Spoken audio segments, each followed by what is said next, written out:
धन्यवाद मंच संचालक महोदय। और सबसे पहले तो मंच पर आसीन मदन भैया जी को नमस्कार प्रणाम। उसके बाद अंकल धर्मवीर जी, सुमित भाई, सोमवीर भाई, रमन भाई सहित सभी वक्ताओं को मेरी ओर से प्रणाम और सभी इस सभागार में मौजूद सभी सदस्यों को। और मैं तो धन्यवाद करना चाहूँगा मैडम रेणुका काद्यान जी का, जो इस अनपढ़ को बार बार इन पढ़े लिखों के बीच में बोलने का मौका देती है। मैं बार बार धन्यवाद करना चाहूँगा मैडम रेणु जी काद्यान का। आज उस शहीदों की, उन शख्सियतों का शहीदी दिवस है जो एक व्यक्ति के रूप में पैदा हुए, व्यक्तित्व के रूप में बड़े हुए और एक विचार के रूप में स्थापित हो गई। आज शहीदी दिवस है उन महान आत्माओं का जिसने हंसते हंसते फांसी के फंदे को चूमना जो है वो मंजूर किया, जिसने अपने भाई को चिट्ठी में गालिब का शेर लिखा था कि कोई दिन का मेहमा हूं, ए अहले महफिल, चिरागे शहर हूं, बुझना चाहता हूं। तो सबसे पहले तो शहीद भगत सिंह, सुखदेव और राजगुरु को मैं प्रणाम करता हूं, वंदन करता हूं, सादर सुमन अर्पित करता हूं। इसके साथ साथ आज एक और शख्सियत का जन्मदिन है, और शहीदी दिवस है, अवतार सिंह सद्धू। जो भी कविता पढ़ने लिखने वाले या समझने वाले लोग हैं वो इस नाम से बखूबी परिचित होंगे, पास के नाम से। जो स्थान क्रांतिकारियों में भगत सिंह का है वही स्थान कलमकारों में अवतार सिंह सद्धू पास का है। तो इस श्रद्धांजलि सभा के अवसर पर मैं क्रांतिकारी लेखक अवतार सिंह सद्धू पास को भी अपनी श्रद्धा सुमन और नमन अर्पित करता हूं। वो लिखते हैं कि भगत सिंह ने पहली बार पंजाब को जंगलीपन, पहलवानी वह जहालत से बुद्धिवाद की ओर मोड़ा था।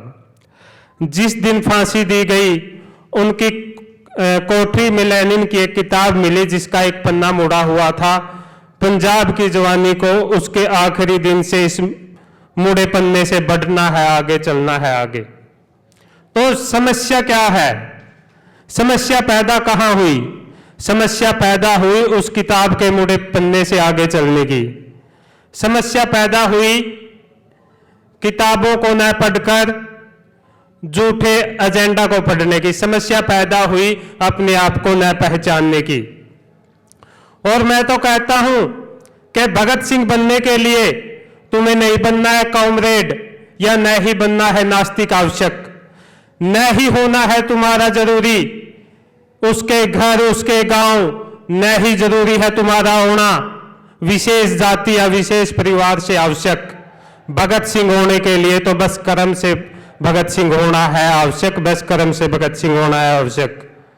तो बड़ी पीड़ा होती है जब कुछ लोगों को देखता हूं टीआरपी के चक्कर में भगत सिंह की तुलना करते हुए या भगत सिंह का नाम जोड़ते हुए अपनी हिंसात्मक कार्यों को सही दर्शाने के लिए भगत सिंह के नाम को प्रयोग करते हुए, या मैं कहूं तो आतंकवादियों से सम तुलना करते हुए जब भगत सिंह को देखता हूं तो मेरे मन में बड़ी पीड़ा होती है। मैं उन साथियों से निवेदन करूंगा कि कुलदीप नैयर साहब की एक किताब है भगत सिंह क्रांति में एक प्रयोग, जाके उसको पढ़े, जाके उसमें देखे कि आतंकवादी और क्रांतिकारी में क्या फर्क होता है। जो आतंकवाद है वो लोगों को दबाने के लिए होता है और जो क्रांति है वो लोगों को आजाद करने के लिए की जाती है। आतंकवाद लोगों के अंदर डर पैदा करता है, क्रांति लोगों के अंदर से डर को निकालती है। आतंकवाद में कोई सिद्धांत नहीं होता, लेकिन क्रांति सिद्धांतों के हिसाब से चलती है।